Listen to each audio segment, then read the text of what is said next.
Madame la Présidente, Mesdames et Messieurs les membres du Congrès des pouvoirs locaux et régionaux, Monsieur le Président du Conseil national, Madame le conseiller de gouvernement ministre qui va bientôt arriver, je l'espère, Madame le conseiller national, Madame le conseiller communal, Mesdames et Messieurs, en vos titres et qualités.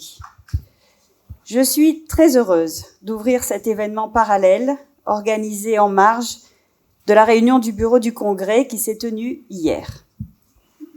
J'espère que vos échanges ont été fructueux et que vous avez pu profiter de votre séjour en principauté pour découvrir certaines facettes de notre identité. L'événement de ce matin est consacré à un thème qui nous est particulièrement cher, la protection des droits des femmes et des filles, ainsi que la lutte contre toutes les formes de violence ont en effet une place centrale dans les priorités thématiques de notre présidence du Comité des ministres. Le fil conducteur que nous avons voulu donner à notre présidence de mai à novembre 2026 est le suivant. La protection de tous par une organisation efficace pour répondre aux défis contemporains. Plusieurs événements ont déjà été organisés au mois de juin. Les politiques monégasques en faveur des droits des femmes ont été présentées par le secrétaire d'État à la justice au comité des parties à la Convention d'Istanbul le 2 juin dernier, et par le ministre des Affaires sociales et de la Santé au comité des ministres le 3 juin. J'ai quant à moi pris part à la conférence annuelle de la Commission pour l'égalité des genres, le 9 juin, qui était consacrée au rôle des femmes dans les processus de paix. La diversité de ces sujets nous renvoie au thème choisi ce matin, l'égalité entre les femmes et les hommes dans la vie politique et les institutions. En effet, la protection effective des droits, l'élaboration de politiques adaptées, la participation des femmes à la vie publique et l'accès aux instances de décision constituent des enjeux étroitement liés. Ces dimensions ne peuvent être envisagées séparément, mais doivent s'inscrire dans une approche globale et cohérente. Malgré l'ampleur effective de leur contribution à la vie de la société, la place des femmes est souvent minorée et leur voix ignorée. Ce n'est plus acceptable. Il est inconcevable de maintenir à l'écart la moitié de l'humanité. Il faut donc un véritable changement de paradigme. Au-delà des obligations conventionnelles que nos États doivent bien sûr respecter, il s'agit d'une obligation morale envers toutes les femmes et les générations futures dans son ensemble. La transversalité des actions requises se retrouve à Monaco, dans les attributions du Comité pour la promotion et la protection des droits des femmes, qui est en charge de la coordination, la mise en œuvre, le suivi et l'évaluation des politiques et mesures nationales. L'ambition de toujours améliorer l'égalité et la participation des femmes s'est manifestée de façon très concrète dans de nombreuses avancées législatives et des actions telles que le déploiement de formations ciblées sur des enjeux spécifiques, ainsi que des études statistiques. La promotion de l'égalité entre les femmes et les hommes est bien une responsabilité collective qui requiert l'engagement de l'ensemble des acteurs de la société. C'est par une mobilisation commune et durable que pourront être garanties une participation pleine et entière des femmes et une société plus juste et plus inclusive. Mesdames et messieurs, je vous invite maintenant à regarder une courte vidéo qui présente la principauté et donne un éclairage sur son identité. La parole sera ensuite donnée à la présidente du Congrès, que je suis ravie d'accueillir à Monaco, puis à la déléguée interministérielle dont je salue l'action déterminée et qui animera ensuite la table ronde. Je vous remercie et encore une fois, je suis ravie que vous soyez présents aujourd'hui lors de cette table ronde. Merci beaucoup.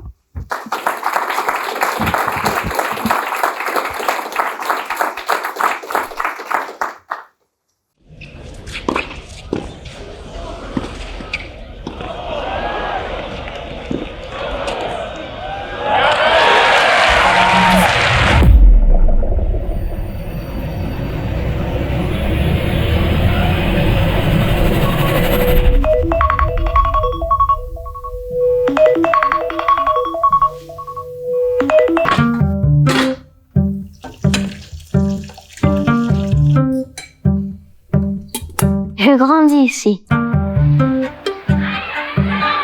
Je vais à l'école ici. On va à l'école ici. On va à l'école ici. Je fais mes courses ici. Je vis ici. Je travaille ici. Je m'entraîne ici.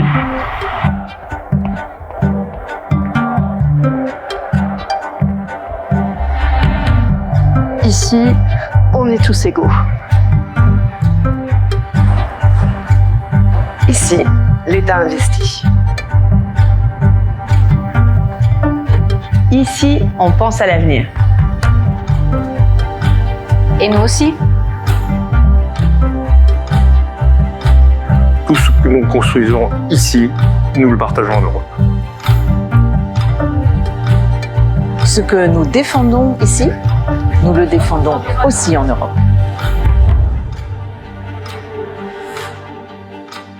On est perçu comme un État qui contribue au débat sans avoir d'intérêt géostratégique ou géopolitique particulier. Et donc on est écouté avec grande attention par les autres délégations. En 2004, la principauté de Monaco a rejoint sa famille naturelle, le Conseil de l'Europe. Le 15 mai 2026, elle en prendra la présidence. Par la communauté de ses valeurs, par son attachement à l'état de droit, par ses institutions, Monaco est fier de faire partie du Conseil de l'Europe. Excellences, mesdames et messieurs, Monaco est convaincu du rôle essentiel du multilatéralisme face aux bouleversements géopolitiques, économiques, climatiques et numériques. Dans ce contexte, nous rassembler autour de nos valeurs semble d'autant plus nécessaire. Nous mesurons l'ampleur de la tâche et nous serons à vos côtés pour réaffirmer notre indéfectible attachement aux trois piliers de cette institution, qui sont ceux des droits de l'homme, de l'état de droit et de la démocratie.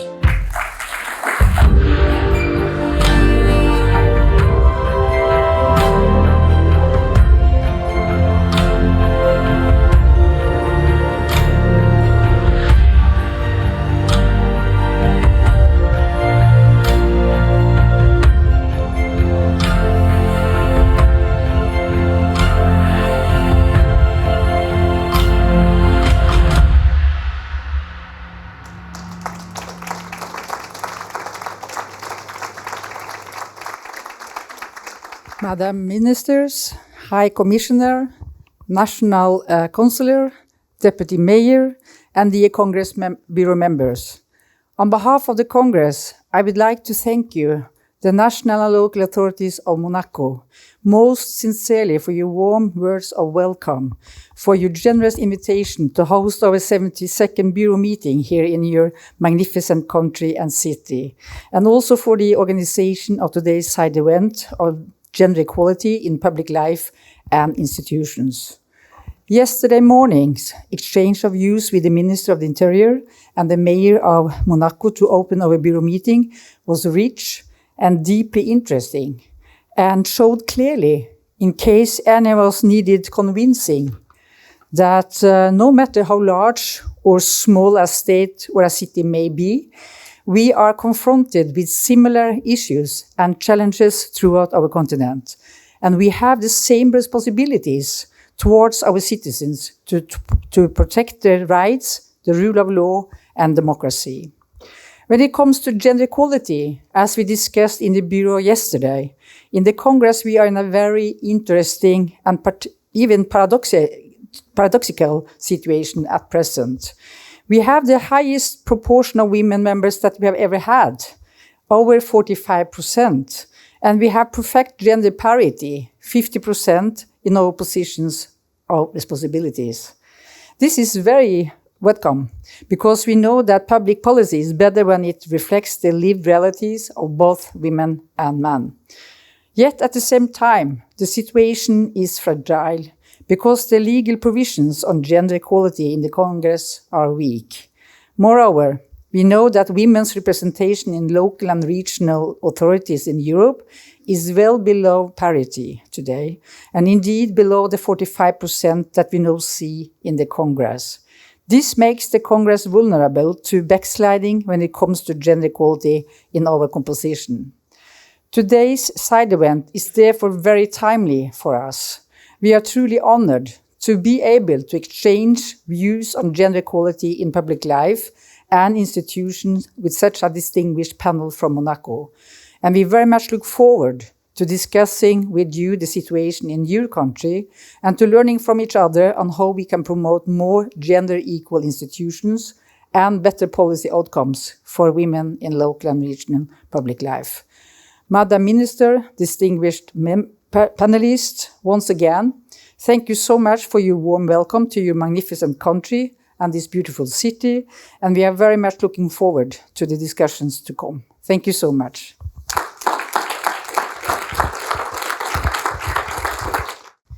Écoutez, bonjour à toutes et tous. Ravi de vous rencontrer ce matin et je vous souhaite également la bienvenue à cette matinée d'échange qui sera consacrée aux droits des femmes et à l'égalité entre les hommes et les femmes. Alors, je vais juste vous donner quelques indications sur le programme de cette matinée, donc qui va se dérouler en 2 temps. Donc tout d'abord, nous aurons une table ronde dans quelques instants. Ensuite, on fera une courte pause et on se retrouvera après la pause pour avoir un débat collectif sur le sujet de l'égalité. Alors, avant de passer à notre premier échange, à nos premières discussions, je voudrais vous donner quelques éléments d'information concernant le contexte monégasque en matière d'égalité hommes-femmes. Depuis la création du comité pour la promotion et la protection des droits des femmes en 2018, nous avons travaillé ardemment sur un certain nombre de sujets pour promouvoir cette égalité, que ce soit à travers des campagnes de sensibilisation, que ce soit à travers également de la sensibilisation et de l'éducation auprès de la jeunesse, et enfin à travers des formations de prévention contre le sexisme au travail ou bien des formations qui permettent d'améliorer le leadership féminin. En termes de chiffres, également quelques données importantes au niveau du marché du travail en principauté. Nous avons 60 000 salariés environ, avec une répartition hommes-femmes, 39% de femmes et 61% d'hommes. Et dans le secteur public, nous avons environ 5000 fonctionnaires et agents, et avec là une répartition un petit peu plus importante de femmes, puisque c'est 45% de femmes. Et puis au niveau des institutions, dont nous allons parler juste après, la représentation est assez équilibrée au final en principauté. Au sein du gouvernement, nous avons actuellement 2 femmes qui sont conseillers ministres, donc dans ce gouvernement, donc 40% de femmes à l'heure actuelle. Et puis au sein des assemblées élues, au Conseil national, vous êtes quasiment à la parité, 46% de femmes, et c'est la même chose également à la mairie. Et dernier point à souligner au niveau de cette représentation et cette place des femmes, au sein de la diplomatie monégasque, là, il y a plus de femmes que d'hommes, c'est 57% de femmes qui font partie du corps diplomatique à l'heure actuelle. Alors, ce sont des bons chiffres, des chiffres très encourageants, mais pour autant, de par sa taille, Monaco c'est tout petit, donc ces données peuvent aussi varier très rapidement. Il y a quand même encore des disparités qui existent, notamment dans le milieu de l'entreprise où on retrouve assez peu de femmes. À l'heure actuelle, c'est environ 28,8% de femmes qui sont dirigeantes d'entreprise. Et de la même manière, notre institut de statistique, l'INSEE, a révélé lors de sa dernière étude sur les écarts de salaire qu'il y avait des écarts de salaire dans le secteur privé en faveur des hommes, environ 16% d'écarts de salaire à temps de travail égal. Et puis dernier petit mot, et puis je vais passer la parole surtout à nos panélistes pour parler encore d'un élément important qui est le plafond de verre. Le plafond de verre qui empêche encore aujourd'hui l'accès de certaines femmes à certaines fonctions à responsabilité, et puis le plafond de verre, les parois de verre horizontales qui font qu'il y a des domaines d'activité qui restent encore très féminisés ou à l'inverse très masculins. cela. Donc je pense que c'est un petit peu voilà des sujets qui vont parler à nos panélistes et que je vous présente, et puis que je remercie aussi très sincèrement d'avoir accepté ce matin d'avoir cet échange. Donc Céline Caron d'Agioni, qui est conseiller ministre de l'équipement, environnement et de l'urbanisme, Marina Cessac, qui est haut-commissaire à la protection des droits et à la médiation, Marjorie Crovetto, qui est adjointe au maire, et Béatrice Fresco-Rolfo, qui est conseillère nationale. Alors je vous propose de commencer tout de suite par notre première invitée, donc Céline Caron d'Agioni. Donc vous êtes aujourd'hui conseiller de gouvernement, ministre de l'équipement, de l'environnement et de l'urbanisme depuis septembre 2021. Vous pilotez des politiques publiques qui façonnent le cadre de vie de la principauté en matière d'urbanisme, d'environnement, de mobilité et d'infrastructure. Vous avez débuté votre carrière dans l'industrie automobile en négociant des contrats d'ingénierie mécanique sur la scène internationale avant de rejoindre l'administration en 2001. Au fil de vos parcours, vous avez exercé des responsabilités dans divers domaines stratégiques et techniques, la fiscalité, l'attractivité économique, les affaires sociales, la santé et l'environnement. Et vous accompagnez plusieurs grands projets structurants pour la principauté entre 2018 et 2021, et vous exercez les fonctions de secrétaire général à l'Institut océanographique, et vous contribuez ainsi au rayonnement de la principauté au niveau environnemental. Donc votre parcours est marqué par la conduite de projets complexes, le management d'équipes pluridisciplinaires et une forte culture de terrain. Alors Céline, ma première question, vous évoluez depuis plusieurs années dans des secteurs historiquement très masculins. Comment avez-vous vu évoluer la place des femmes dans ces métiers et quel message souhaiteriez-vous faire passer aux jeunes femmes qui s'y engagent aujourd'hui ? Il n'y a rien à faire. Donc, en tout cas, merci pour l'organisation de cette table ronde, parce que ce sont des sujets qui nous animent un peu tous, dont on ne parle pas toujours de manière aussi ouverte. Et c'est agréable de pouvoir le faire. Et à titre personnel, je suis maman de 2 filles, en fait. Et donc, c'est quelque chose aussi qui est très important dans l'éducation qu'on donne à nos propres enfants. Et l'éducation qui soit aux filles et aux garçons aussi. Et on voit que les choses évoluent. Peut-être la plus grosse question qu'on se pose quand on se met à travailler en tout cas que je me suis posée personnellement, et effectivement en faisant un petit peu le rétroviseur et la rétrospective, je me rends compte que je travaille beaucoup depuis le début de ma carrière dans un monde plutôt très genré masculin, parce que la technique m'attire, et que finalement le genre n'a jamais été un problème pour moi, en tout cas n'a jamais été une difficulté. Ça a toujours été un défi, par contre. Et le premier défi, c'est de savoir comment on veut se positionner, de ne pas être un homme, de ne pas être une caricature d'une femme, une caricature d'un homme parce qu'on doit appliquer les mêmes principes, la même manière de négocier.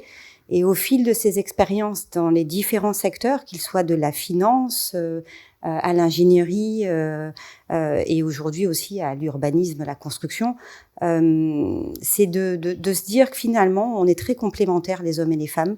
Et personnellement, j'apprécie beaucoup de travailler dans des équipes qui sont mixtes, parce qu'on n'a pas la même manière d'apprécier les projets ou d'apprécier les difficultés. Et la complémentarité apporte énormément de perspectives et ouvre les horizons. En fait, on n'est pas du tout en compétition, mais il a fallu beaucoup d'années, pour ce qui me concerne, de maturité, ou peut-être d'être certaine d'une certaine légitimité personnelle, pour ne pas avoir à me sentir remise en question parce que j'étais une femme. Alors oui, il y a des anecdotes qu'on pourrait citer, notamment quand j'étais plus jeune ou que je peux encore vivre maintenant, mais elles sont pas problématiques. Et donc trouver sa place, trouver sa manière d'exprimer son leadership en tant que femme, mais je dirais plutôt plus largement en tant que personne. Comment exercer mes fonctions sans me perdre dans les valeurs qui sont les miennes, avec une attirance sur des domaines techniques, et une sensibilité qui peut être différente de celle d'un homme, mais en même temps c'est agréable de confronter ces perspectives-là. Et par rapport à la question de qu'est-ce qu'on peut voir, donc oui, je vois les choses évoluer, je le vois dans mes équipes. J'ai de plus en plus de femmes dans des équipes techniques, à la direction des travaux publics, j'ai des femmes ingénieures. Alors, je sais pas si je pourrais faire une caricature très masculiniste, mais elles sont beaucoup au service qualité. Non, ça pourrait être une blague, mais en fait, on voit bien qu'il y a des équipes mixtes. Dans les services achats, on a vu arriver des femmes aussi. Dans l'industrie automobile, au tout début de ma carrière, les femmes sont arrivées dans les équipes d'abord des achats chez les constructeurs automobiles, qui étaient donc la construction automobile par définition, c'est quand même très très genré. C'était très genré. Ça l'est beaucoup moins. Et les premières équipes à avoir vu de la féminisation sont les équipes d'achat. Probablement parce que la rigueur, ou probablement parce qu'on est très regardé et donc on avait ce sentiment de ne pas avoir droit à l'erreur. Je pense qu'aujourd'hui les choses ont évolué. En tout cas, ce que j'explique à mes filles, c'est que rien n'est impossible, à part le plafond de verre qu'elles se mettent elles-mêmes. Et donc, il faut absolument que personnellement, on ne se mette pas de plafond de verre et que si on a des envies, des ambitions, il faut aller au bout de ces ambitions et ne jamais rien avoir à regretter et jamais s'interdire. Voilà. Après, le deuxième défi, mais c'est le défi de toutes les personnes, hommes et femmes, mais aujourd'hui des hommes aussi, peut-être le disent moins souvent, c'est d'équilibrer sa vie professionnelle et sa vie privée. Et ça, c'est peut-être effectivement l'enjeu des générations futures, c'est comment équilibrer un équilibre de vie entre une réalisation personnelle, professionnelle, dans lesquelles on accomplit des choses, et puis une stabilité et une réalisation personnelle sur le plan affectif, qui est donc tout l'enjeu de nos sociétés modernes, je pense. Écoute, merci beaucoup Céline pour cette entrée en matière. Je vais poursuivre avec notre deuxième invitée, donc Marina Cessac. Vous êtes haut-commissaire à la protection des droits et à la médiation depuis février 2022. Vous êtes diplômée de l'Institut d'études politiques de Paris et titulaire d'un DESS de gestion européenne et internationale de l'Université Panthéon-Sorbonne. Vous avez mené depuis 1993 une carrière de haut fonctionnaire à Monaco. Vous avez été secrétaire général du département des relations extérieures, directeur des relations diplomatiques et consulaires, secrétaire général des services judiciaires et inspecteur général de l'administration. Vous avez été renouvelé en février 2026 dans vos fonctions de haut-commissaire pour un nouveau mandat de 4 ans. Alors la question que j'ai à vous poser concerne l'institution du Haut-Commissariat. Je voulais savoir quels sont les leviers concrets dont dispose aujourd'hui le Haut-Commissariat pour favoriser un environnement institutionnel plus égalitaire et plus inclusif. Eh bien, je vous remercie beaucoup, Céline, d'abord de m'avoir invitée à participer à vos débats. C'est pour nous un exercice, pour le Haut-Commissariat, c'est très intéressant d'avoir dans la même salle nos deux publics avec lesquels nous sommes en général en relation, mais pas en même temps. Donc les personnes de l'administration monégasque et des institutions monégasques que nous pratiquons bien sûr au jour le jour, et puis les représentants du Conseil de l'Europe, avec qui nous avons aussi des relations suivies. Alors nous sommes au travers des associations, notamment d'ombudsmen. Nous avons notamment assisté à une réunion à Strasbourg en mars dernier. Nous sommes également aujourd'hui membres associés de l'ENRI. Donc, nous travaillons à devenir membres à part entière de l'ENRI, puisque nous serions à terme également l'Institut national de défense des droits humains en général. Et donc, pour moi, c'est une bonne opportunité de pouvoir parler à ces deux interlocuteurs qui sont généralement séparés. Donc le Haut-Commissariat, je pense dans la politique de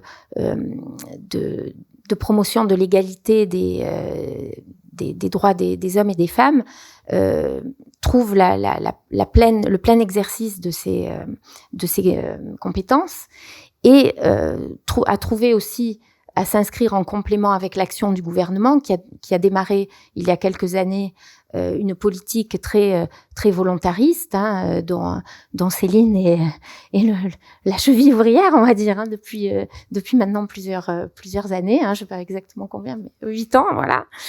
Et donc nous inscrivons aussi en complément de cette action, puisque dans ce domaine-là, la partie de promotion des droits et de sensibilisation est vraiment déjà prise en charge.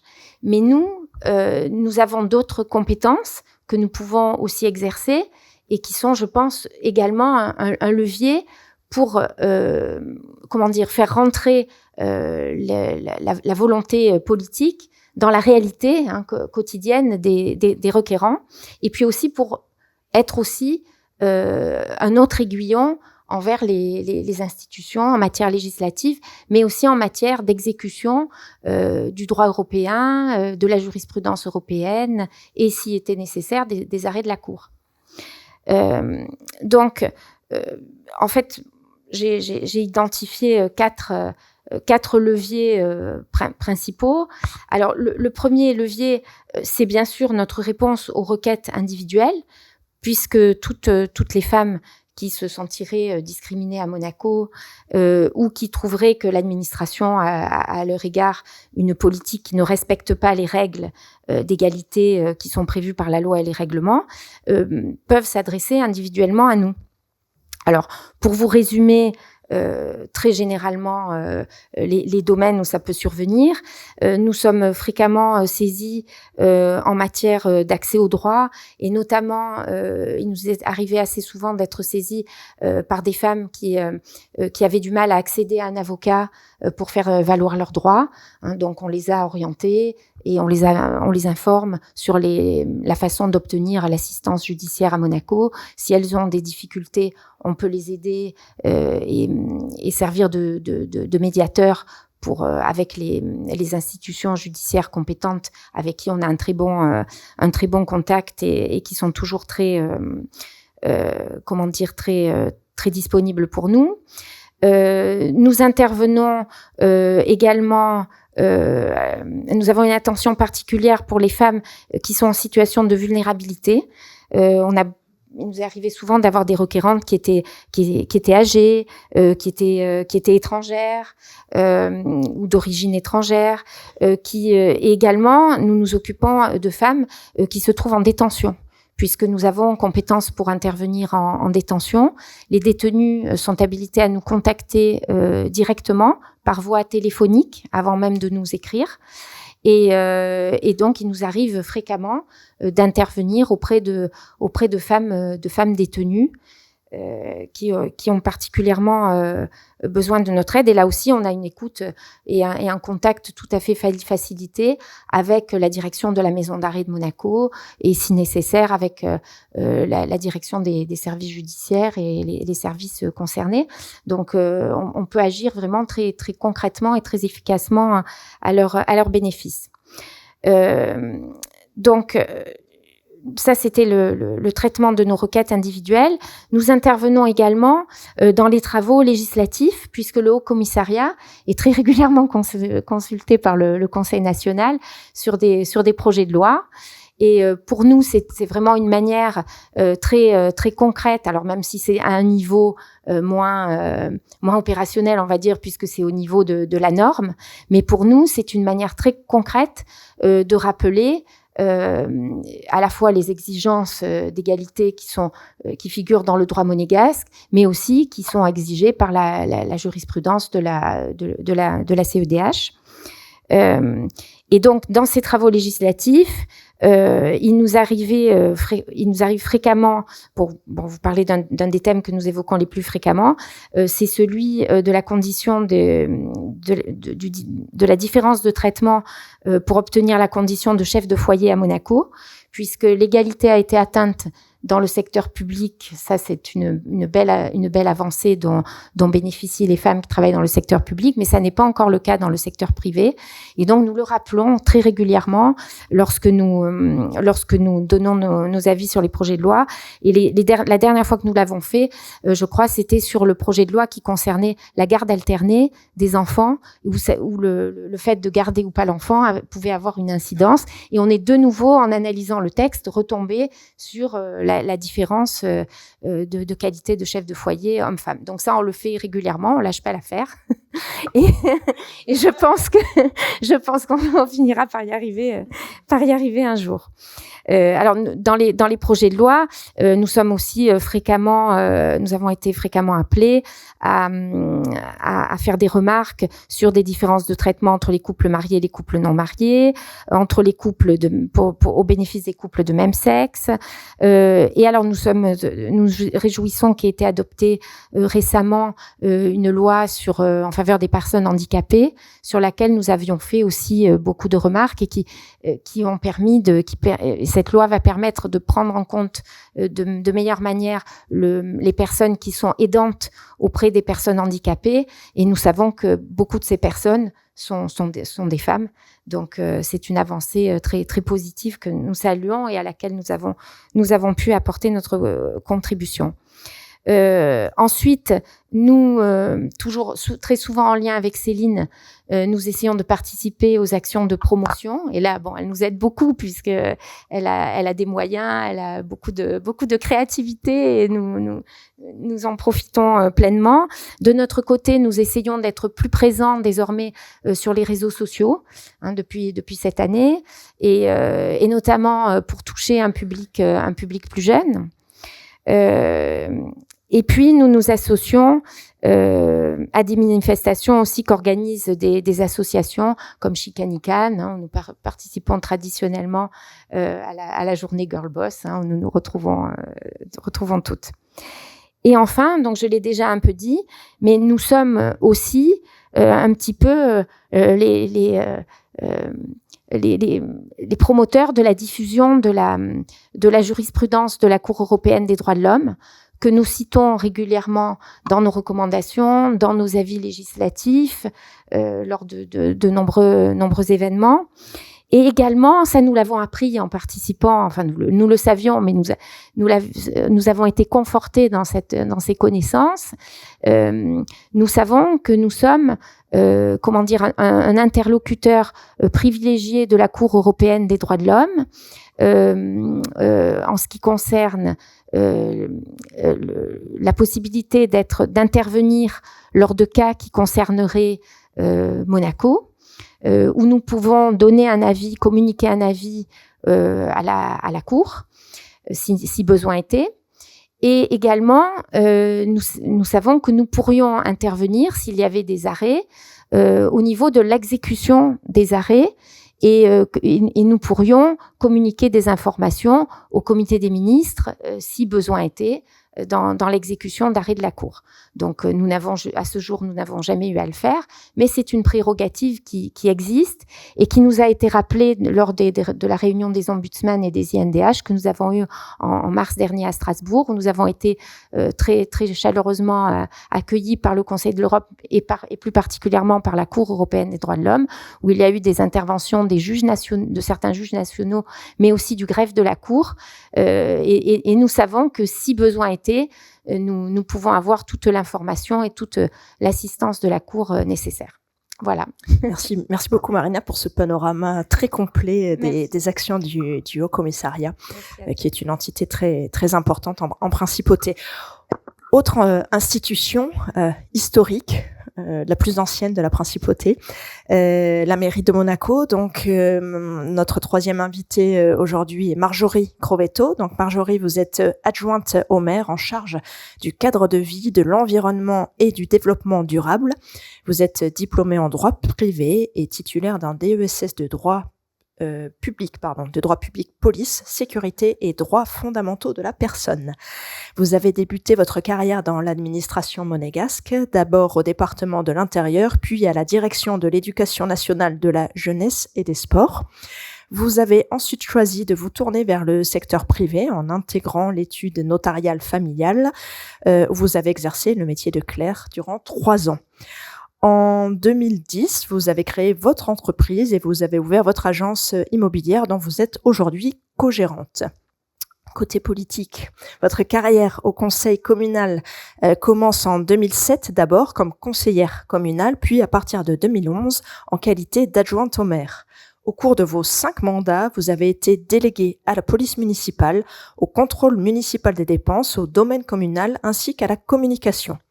Et au congrès des pouvoirs locaux et régionaux du Conseil de l'Europe, vous êtes représentante à la Chambre des régions, vice-présidente du Forum statutaire de la Chambre des régions et représentante à la Commission de la gouvernance à la Chambre des régions. Un beau CV.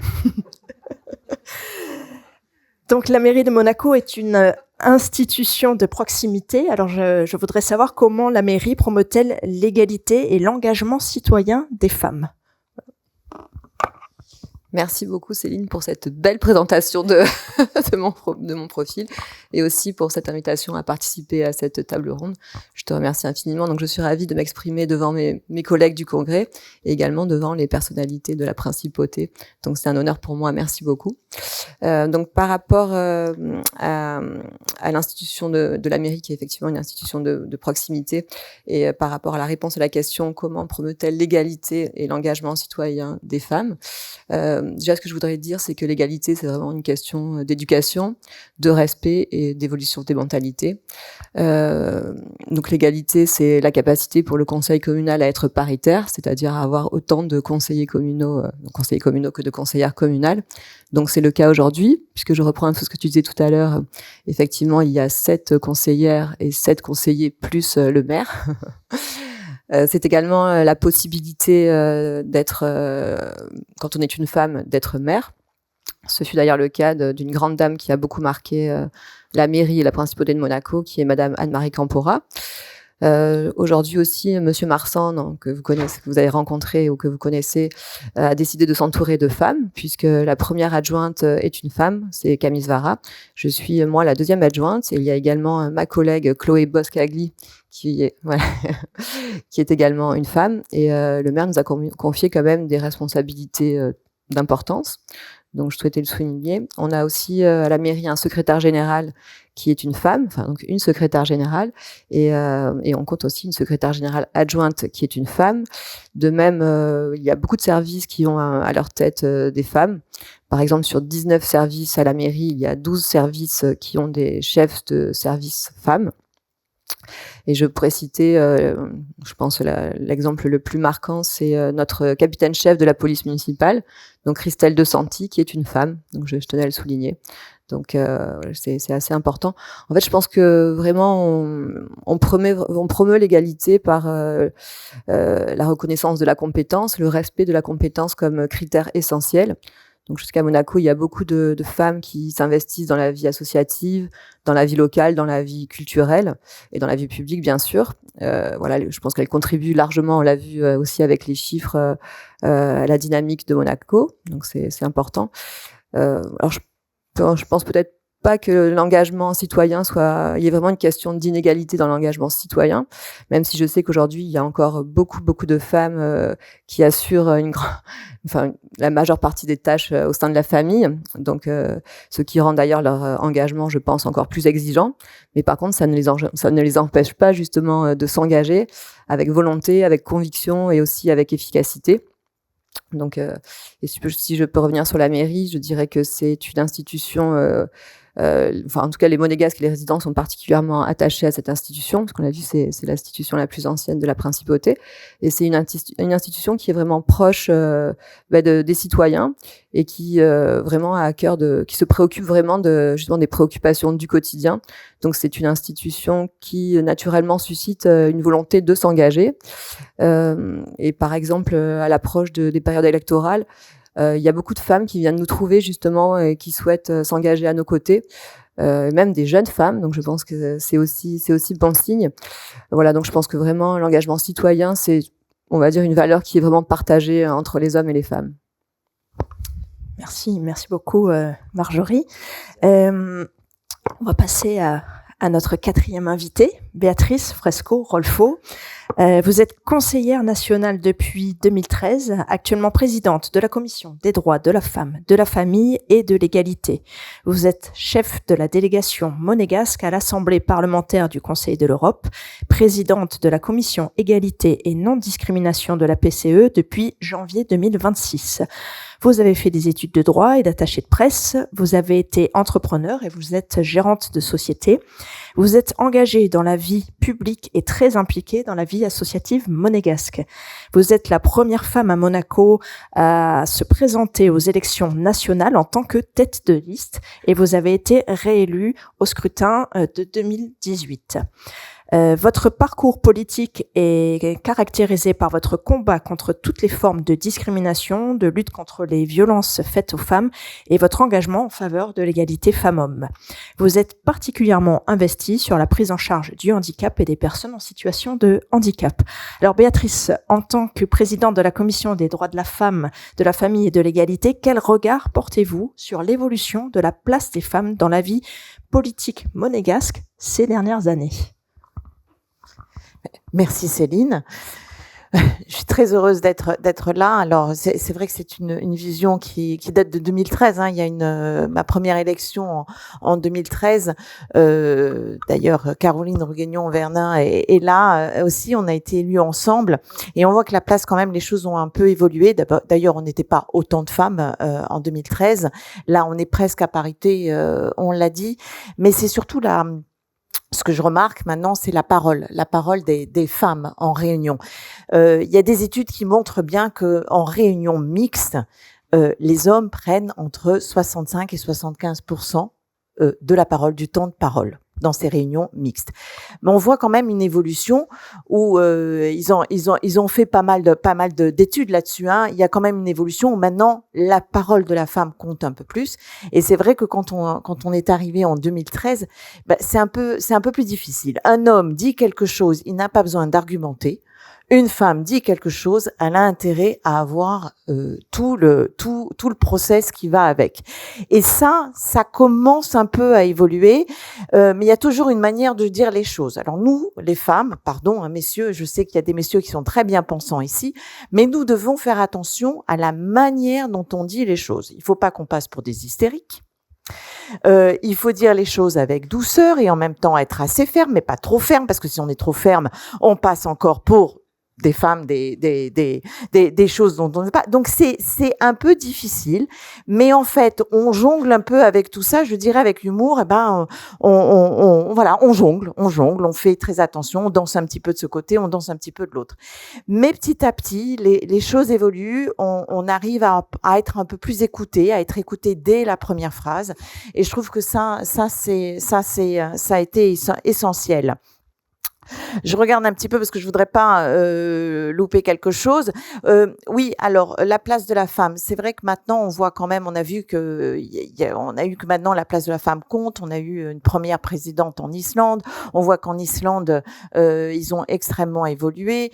On voit même en termes de lois, on voit que les lois sont prises dans certains pays européens en faveur des femmes, en faveur de l'égalité, ou la prise en compte, par exemple en Espagne, ils ont pris le congé menstruel parce que ils se sont dit qu'il y avait des femmes qui étaient dans l'impossibilité d'aller travailler. Je pense que c'est une évolution qui est positive.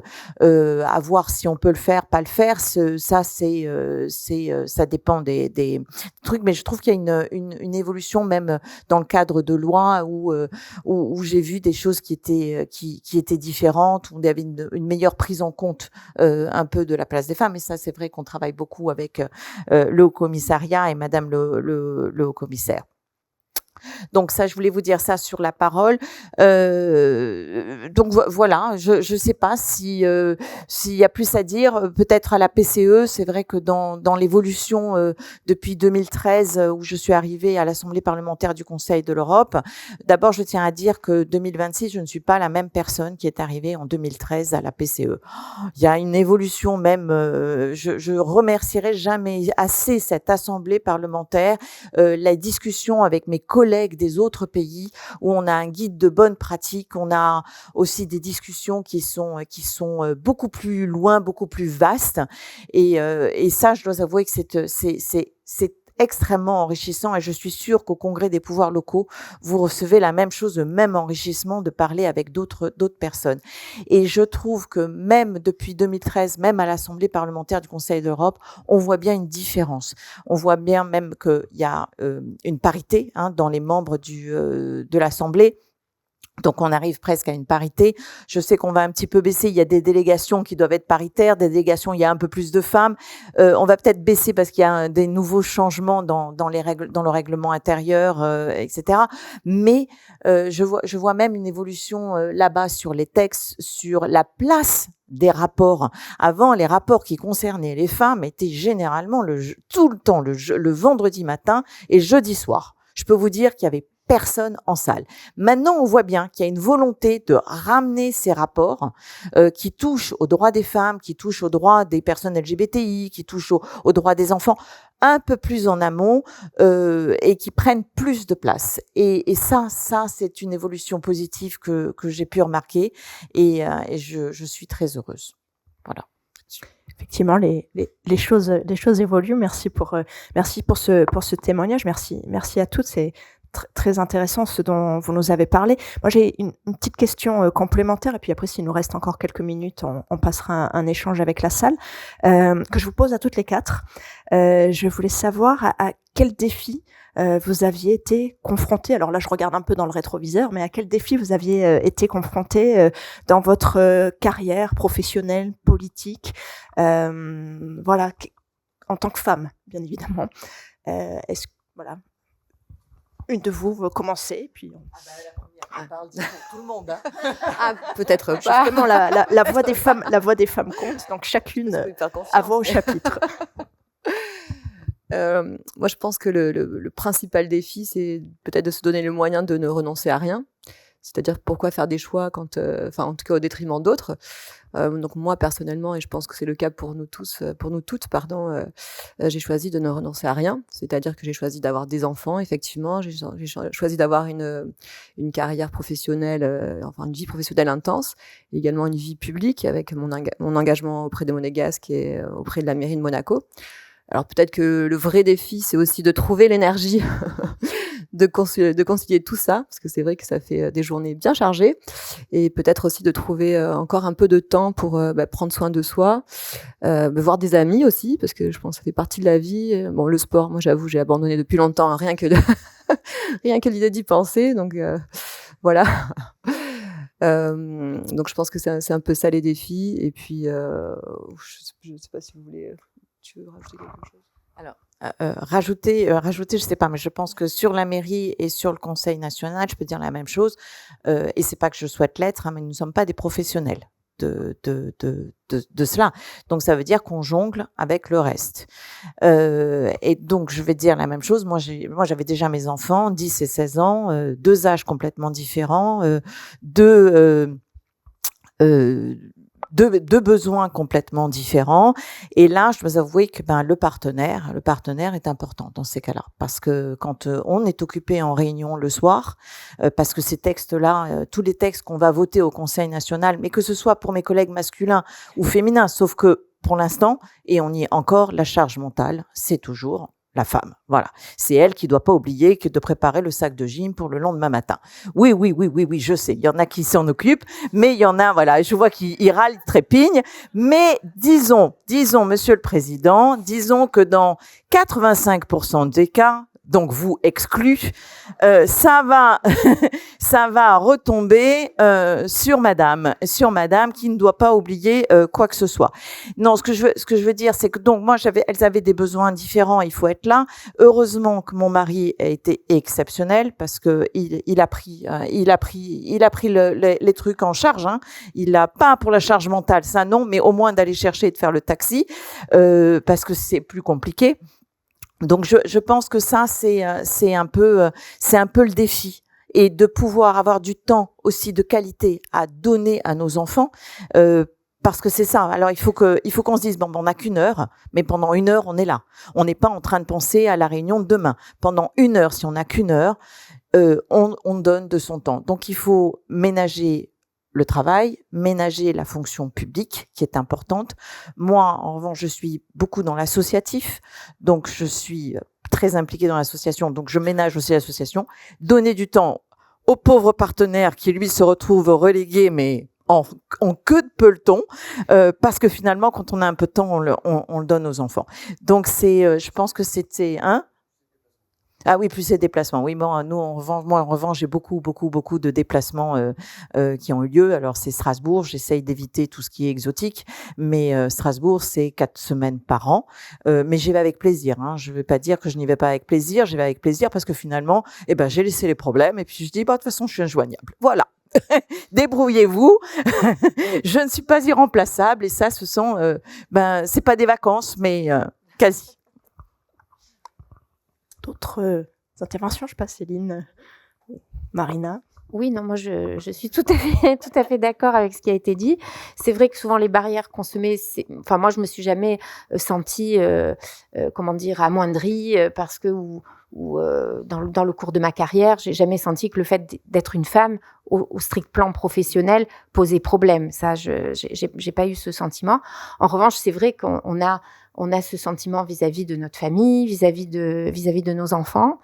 C'est très important effectivement d'avoir autour de soi des personnes qui nous aident. Alors c'est le partenaire, mais ça peut être aussi des parents, la famille plus élargie. Donc c'est vrai que c'est toute une structure. Après, je pense aussi que c'est vrai que nous avons une charge mentale parfois trop lourde.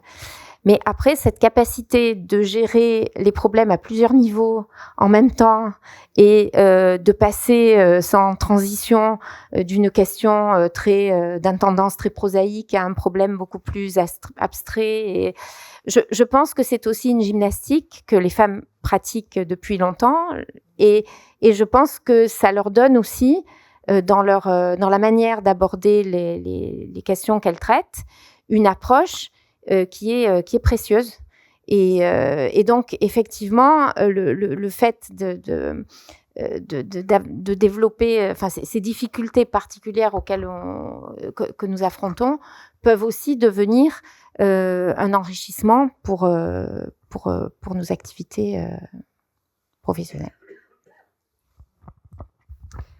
Alors, moi, si je devais résumer, quel est le principal défi auquel on est confronté avec ces années de carrière, c'est de se détacher du regard des autres, en fait, de se détacher du poids de la société dans sa généralité et de cette capacité à essayer de nous mettre dans des cases.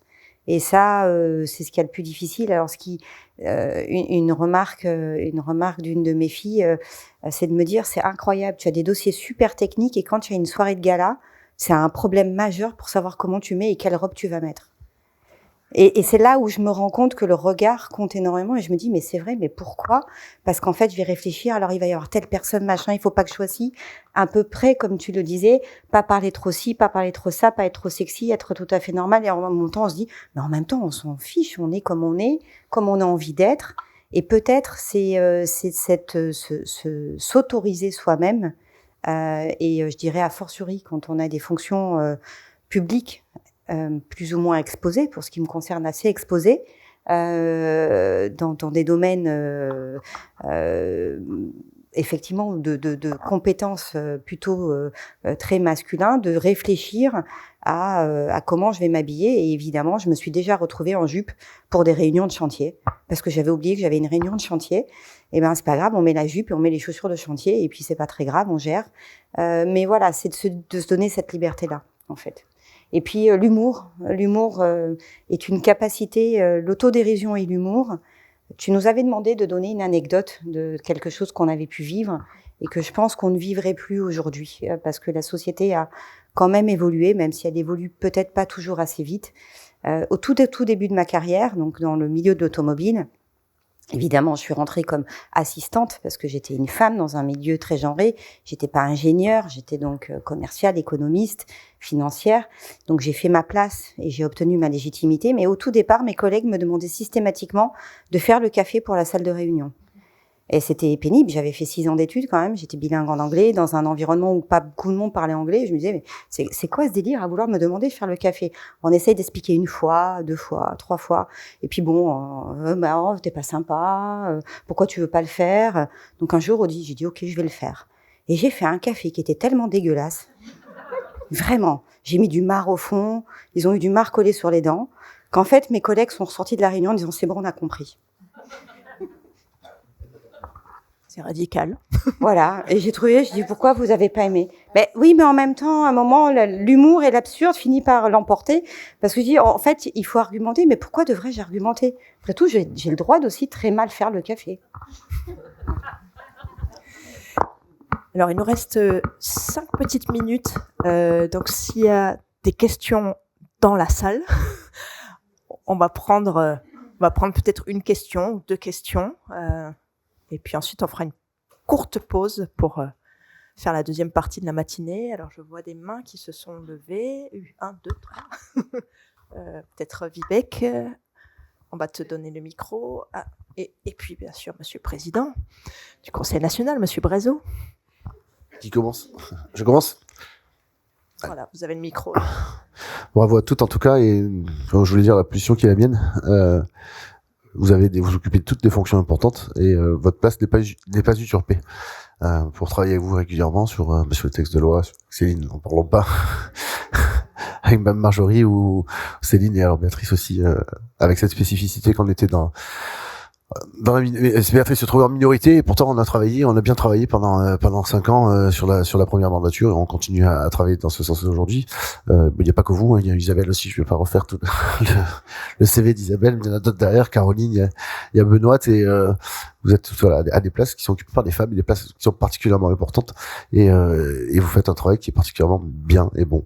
Donc ça, félicitations, il faut le dire. On le dit pas assez, je pense. On est toujours dans la critique.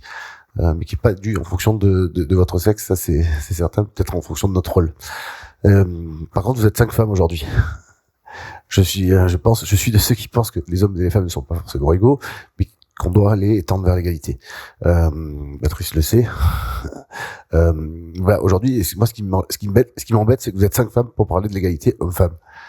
Pour parler de la place des femmes dans la vie politique institutionnelle. Voilà, donc voilà, c'est un choix volontaire de faire parler des femmes et de leur donner aujourd'hui la parole. Mais les hommes, je pense que les hommes, quelle est la place de l'homme dans le rôle de la femme dans la vie politique,